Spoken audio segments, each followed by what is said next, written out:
Mike D'Antoni made some interesting comments recently about his offense. He said, we aren't tweaking much. We'll tweak it, but to say you can't win that way is BS. For those who've been under a rock, Russell Westbrook was just traded to Houston for Chris Paul. So now you've got the two most ball-dominant players in the league, two of the most ball-dominant players in history.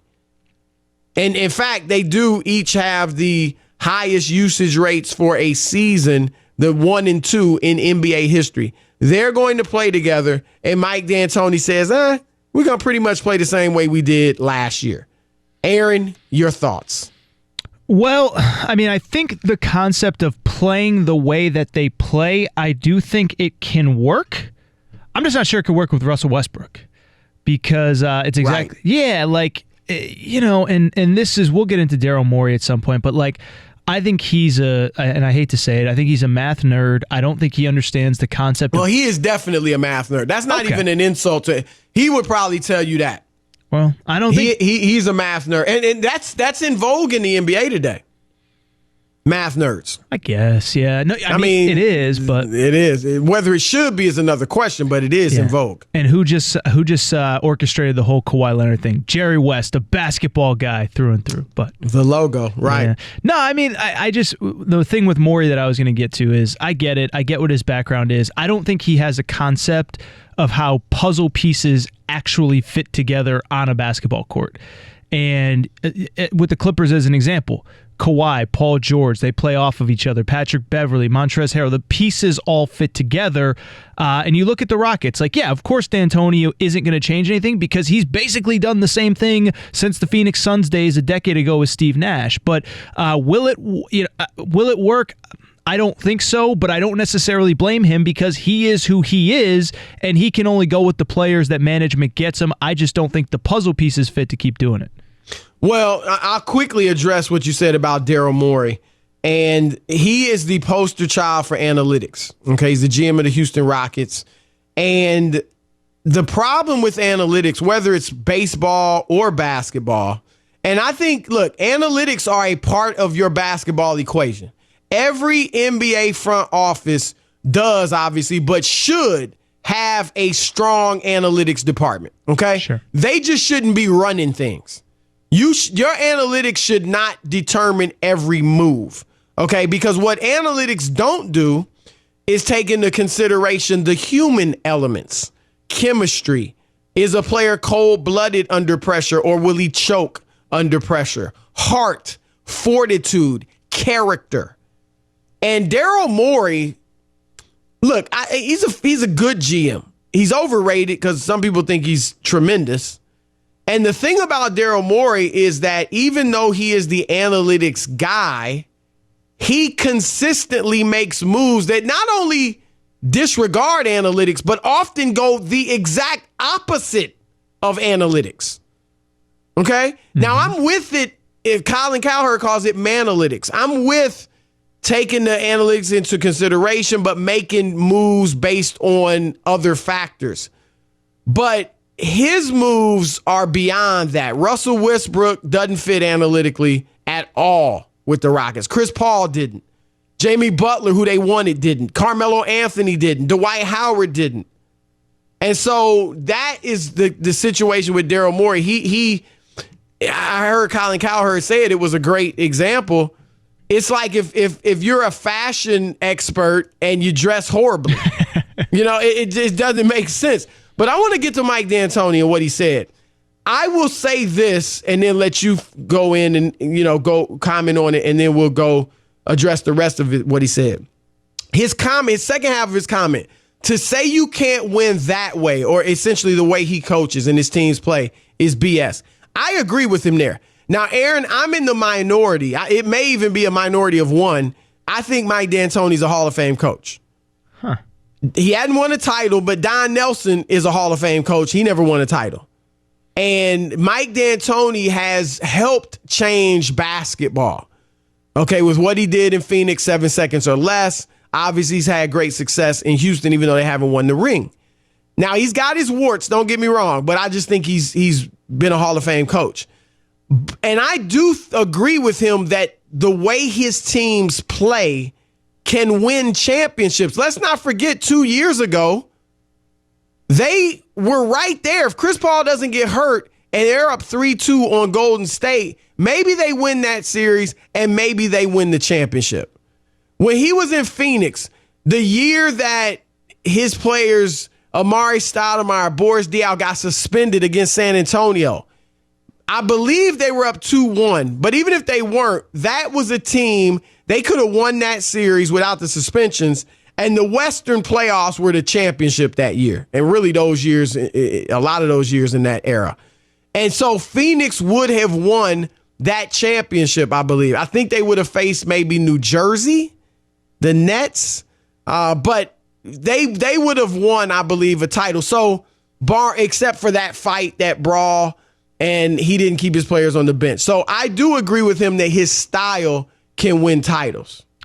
I'm glad you said that. Hall of Fame, not Hall of Fame, I don't know. But I do agree. I think because he hasn't won a championship, like that's what you use against him to kind of tear down what he's done as a coach. And listen, one, his teams are always entertaining. Two, I agree that I think he's ushered in this era where I've even heard him say that in the Phoenix days, they wanted to shoot more threes, but it was so revolutionary at the time that they thought they were crazy for taking 30 or 35 threes. And so now they're at 50, 55, whatever with the Rockets. But I'm with you in that I do think the style can win. And it was really interesting when you opened the segment. I thought you were going to say, I think he's crazy for saying the style can win, which obviously you weren't. You were saying the combination of Westbrook and Harden. I agree with you. That's also why I was so disappointed in this trade from Houston's perspective, because it seems like, and I hate to keep bringing it back to Daryl Morey, I know we're focused on D'Antoni here, but it seems like every time they're right on the edge, Daryl Morey feels like he has to tinker for the sake of tinkering. And I know that Chris Paul struggled. I know the problems that they had internally in the locker room, but I don't think that they're closer to a championship with Russell Westbrook in place of Chris Paul. I don't think they would have been if they had gotten Jimmy Butler this offseason. And that's what's disappointing to me, is because I do think this style can work. I do think D'Antoni has somehow become an underrated coach because he hasn't won a championship, hasn't made a finals. But I agree that this style can work. I just don't think it's with this particular group of players headlined by Harden and Westbrook.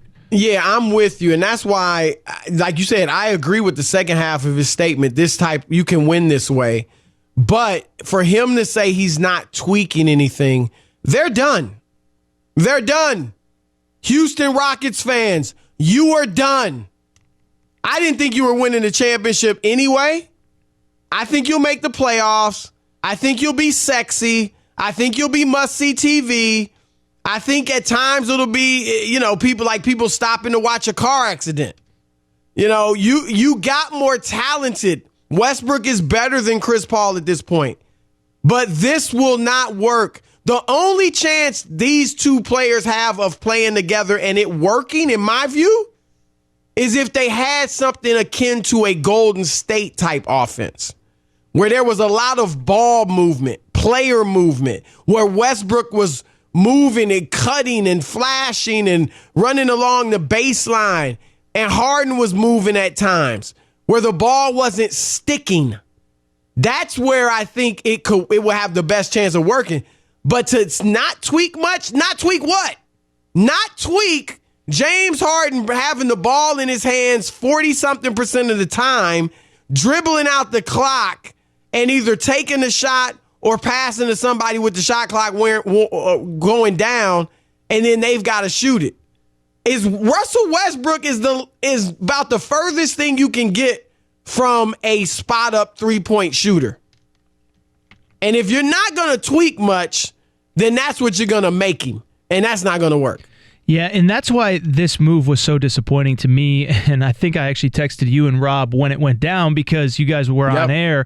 And, and I think, and this is what's the sad part to me, and it goes back to D'Antoni, is I think this is his last run, right? Because they fired his whole coaching staff. Right. They're not going to win this year, to your point. They're going to be fun to watch. They're not going to win.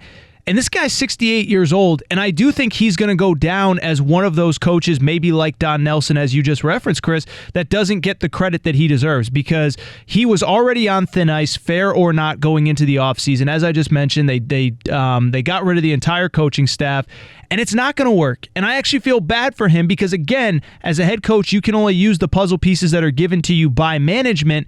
But I don't see any way that this works unless, as you just said, Chris, Russell Westbrook completely changes the way that he plays basketball because we kind of just saw it with Chris Paul, right? Chris Paul, too many dribbles, wasn't going. It's like I just don't think it's going to work, and I actually feel bad for D'Antoni because I think come next April, May, June, he's going to be the fall guy rather than Daryl Morey, rather than James Harden, rather than Russell Westbrook. No question. And look, James Harden by himself in the D'Antoni offense we see is incredibly effective. Yes. And he didn't alter his game one iota for Chris Paul. Not one iota. In fact, he became more ball. I haven't checked the usage rates. Rob G, check those. I think he became more ball dominant just from the eye test. And Russell Westbrook by himself would be a terror in Mike D'Antoni's offense. A downhill point guard coming off a high pick and roll with shooters around him at the three-point line. Westbrook would be doing damage. But with James Harden there, that's the problem. Yep. Harden's not going to be a spot-up shooter, and it gets to D'Antoni when he says, I'm not going to tweak it. As much as I like him, and obviously I like him, I say he's a Hall of Famer. He's a one-trick pony, Aaron. Sure. That's his problem. When he went to New York and didn't have the pieces to play the way he wants to play, they were horrible. When he went to the Lakers and didn't have the pieces, he had good pieces. Kobe, Dwight Howard.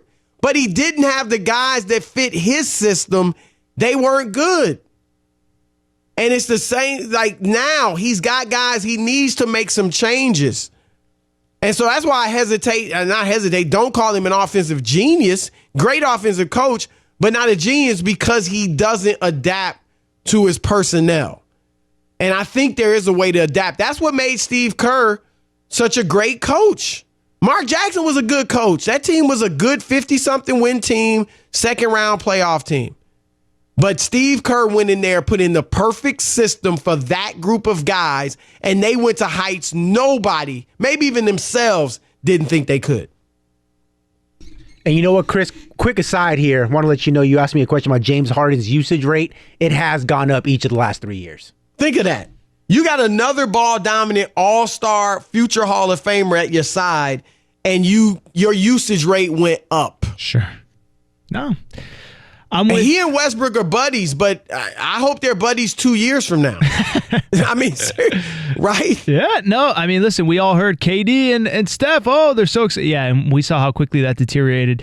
No, and I mean, and that's what I will push back, and maybe this is a conversation we have after the break, but I do think he's a little more adaptable, or he's at least good with getting more out of pieces than maybe he gets credit for. I mean, who was Steve Nash before he played for Mike D'Antoni? The Rockets won 41 games the year before he got there. They won 56 his first year. Second year, they're a game away from going to the NBA Finals. Well, both of those cases, though, he had players that fit his style. I get it. And Nash was a two-time All-Star. Now, you're right. He took him to levels. I mean, he never would have been an MVP. I don't even think he'd be a Hall of Famer without D'Antoni. So I agree with you there. That's my only pushback. I don't think they're going to win next year. I think he is going to end up being the fall guy. I don't think he gets credit for, listen, if he doesn't have the pieces, you're right, but I do think he gets more out of certain guys than they would get out of themselves or other coaches would get out of them. Yeah, certain types, I'm with you on that, but we will maybe have to agree to disagree on that one. That never happens on this show. Really? We just disagree. Oh, we never agree to disagree. We just disagree. And then we keep going at it. Yeah. I need a cold shower. Yeah. All right, if Mike D'Antoni is unwilling to adjust his style of play to fit Harden and Westbrook, are the Rockets destined to fail next season? It's your turn to weigh in. First call, Mark from Virginia. You're on with the Odd Couple. Aaron Torres filling in for Rob Parker with Chris Broussard. Hey, gentlemen, how you doing this evening? We're What's great, up, man. Mark? What's happening? Yeah, I just never had any respect for that offense. When I'm watching the game, I don't see offense. I just see James Harden just dribble, does whatever he wants to do, takes 100 shots. If he gets in trouble, he kicks it out. They drop a three. They score a lot of points, but it almost looks like schoolyard, just up and down. But, I'm not trying to disrespect James Harden.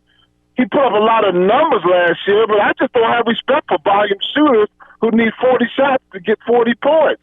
I mean, I didn't see a lot of efficiency in his game. You give Steph Curry or Kevin Durant 40, 30 shots, they might get 70, 80 points. So overall, he shot about 44% from the floor, I believe. But his true efficiency is good because he hits a lot of threes and he gets to the free throw line a lot. So he actually is fairly efficient, though his regular field goal percentage doesn't show it. And the thing I would add, too, is I did think that when I watched them this year, yes, Harden had a lot of ISO stuff, but I thought the ball moved pretty well, all things considered. It was when Chris Paul came in. Well, when Chris Paul comes in, you can see a difference where he does the thing where he comes off the screen, he kind of dribbles right into the middle of the lane, and he doesn't really know where to go, and he can't get by anybody. So I know that Harden is an easy target, but I don't know, man. Eric Gordon, Gerald Green, PJ Tucker, those guys had a lot of wide open threes, when you watched them enough. Yeah, I mean, look, Harden, for as much as people want to criticize, he's phenomenal. Yep, I agree. And I like watching him. I mean, I know, look, to be able to get those shots up one-on-one, man in your face, a lot of times, most times, maybe quicker than you, faster than you, got some length, and you still can create enough space just off the dribble to get a three up. It's incredible what he does. But they're not going to win a championship this way with him and Russell Westbrook. Well, that's perfect because Marcus in Houston wants to comment on that. Odd couple, Aaron Torres and Chris Broussard. Hey, guys. What's happening, Marcus, what's up? Not too much. I'm a first-time caller. I just want to let you guys know that.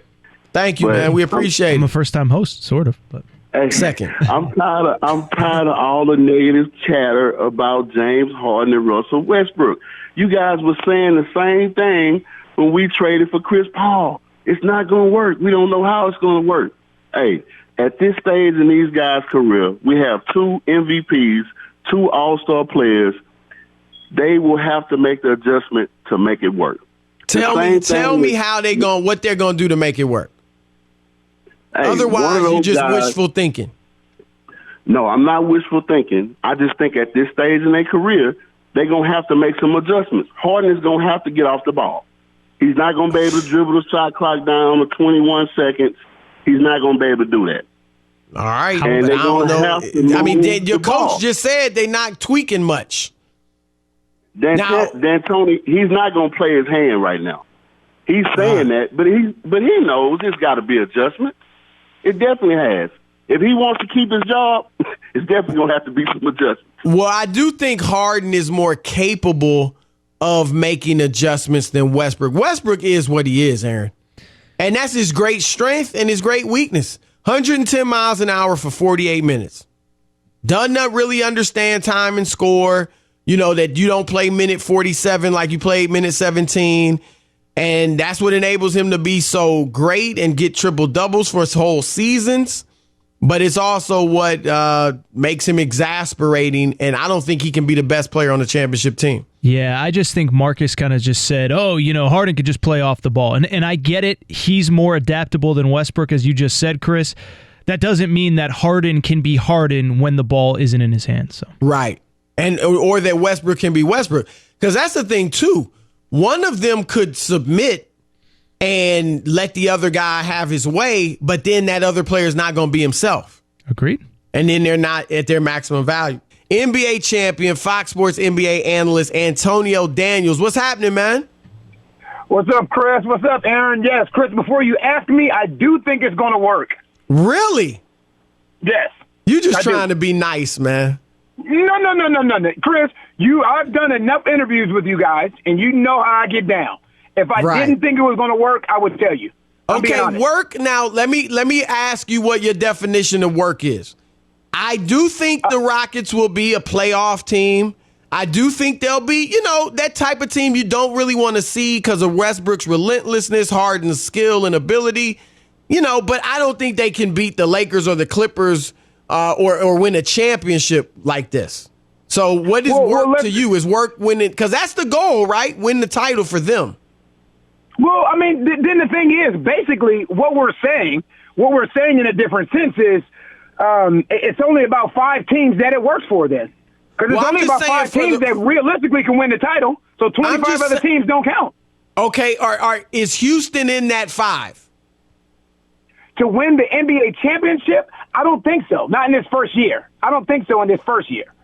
All right, so tell us, because I'm just saying that because, look, they were good already.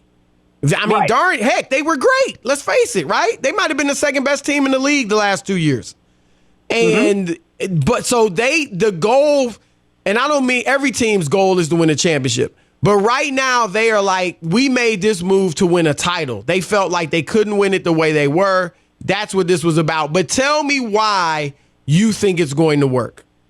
The main reason I think it's going to work, Chris, is I'll give you 2 reasons. First, because of their relationship. Because of the relationship that Russell Westbrook and James Harden have had for years. And covering the Oklahoma City Thunder the last 4 years, Russell is one of the most, if not the most competitive athlete I've ever seen. Meaning this. When the game is over, he ain't saying good game. He ain't high-fiving nobody. You know, when the game is over and players exchange pleasantries, he ain't doing none of that. He is gone. There is one player that I have seen him embrace when the game is over, prior to the game, embrace, take a picture with him and post it on social media before the game, take a picture with him after the game and post it on social media, regardless of the outcome. That one player is James Harden. Their relationship is one reason I think it will work. The second reason is because now Russell does not have to have that alpha dog mentality because he is stepping into a situation that's not his own. So now his mentality is different. James Harden has won an MVP in Houston. So this is not Russell Westbrook's team. This is James Harden's team. And they both signed up for this. James Harden wanted Russell Westbrook. Russell Westbrook wanted to go to Houston and play with James Harden because he understands this is James Harden's team. I'm not coming in to be the same Russell Westbrook that I was in Oklahoma City. So those are the 2 reasons for me, Chris, I feel it's going to work. 1, relationship, and 2, Russell will come in with a different mentality because now he understands he's stepping into a team that lost to the best team in the world 3 of the last 4 years. So, yeah, and I was going to say, so one thing that Chris and I have been talking about throughout this show is, does one guy have to, quote-unquote, take a step back, change his game, whatever? Do you believe one does, Antonio? And if so, which one would it be? Actually, I think they both do. Because if you go and you look at, the analytics, they have led the league in usage rate the past 2 years. So 1 and 2, 1 and 2. I mean, that there's no denying that. That is what the numbers say.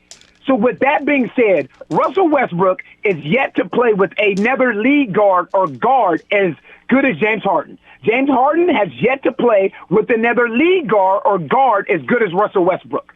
Because I don't count Kevin Durant in that. Because Kevin Durant is not a lead guard that initiates the offense and so on and so forth. Chris Paul for James Harden, I don't know who it will be for Russell Westbrook. Maybe Victor Oladipo. I don't know. Maybe Dennis Schroeder, one of the, as far as the best lead guard that they played with. So now there's a different sort of trust. When you have this, now you have no issue saying, you know what, let me give the ball to Russell because I trust him. Let me give the ball to James because I trust him. Both of these guys have won MVPs. So with that being said, they cannot both continue to be the same player that they have been because now they both have to take a step back and see what they have to do to make this whole situation work. Antonio Daniels, NBA champion, joining us here on The Odd Couple. Look, I like what I'm hearing from you, and I do think the best chance they will have of working would be some type of offense, not exactly, but somewhat similar to Golden State's, where you had a lot of ball and player movement. Russell's fully capable of moving without the basketball. He doesn't do it much now, but cutting, flashing, running the baseline. Harden obviously can catch and shoot, can shoot the basketball. But here's a quote Mike D'Antoni just said. We aren't tweaking much. We'll tweak it, but to say you can't win that way, meaning his offensive style, is BS. I think D'Antoni has to adjust a lot for this to really work, Antonio, and I don't think he's capable or willing to do it. And this is not a shot at Mike D'Antoni. for playing 13 years, Chris, you know what I found out? It's very few coaches that know how to coach outside of their way. You know what I mean? So when I came in, Greg Popovich, he's a guy that has adjusted to the times. He's adjusted to different decades. He's adjusted to rule changes, so on and so forth. I played for Coach Eddie Jordan in Washington, and Eddie Jordan knew the Princeton offense. If you think about it, that same Princeton offense is what the Sacramento Kings ran with Chris Webber and Mike Bibby and those guys. That same Princeton offense is the same offense that New Jersey ran with Kerry Kittles and Kenyon Martin and Jason Kidd, where they played the Spurs in the NBA Finals. We didn't have a roster to really run that same offense, but we ran it anyway because that's what was known. You know what I'm saying? So a lot of coaches, they came up and they know how to coach a certain way, and that's just the way it is. Now, the Mike D'Antoni system has proven to be successful throughout the regular season.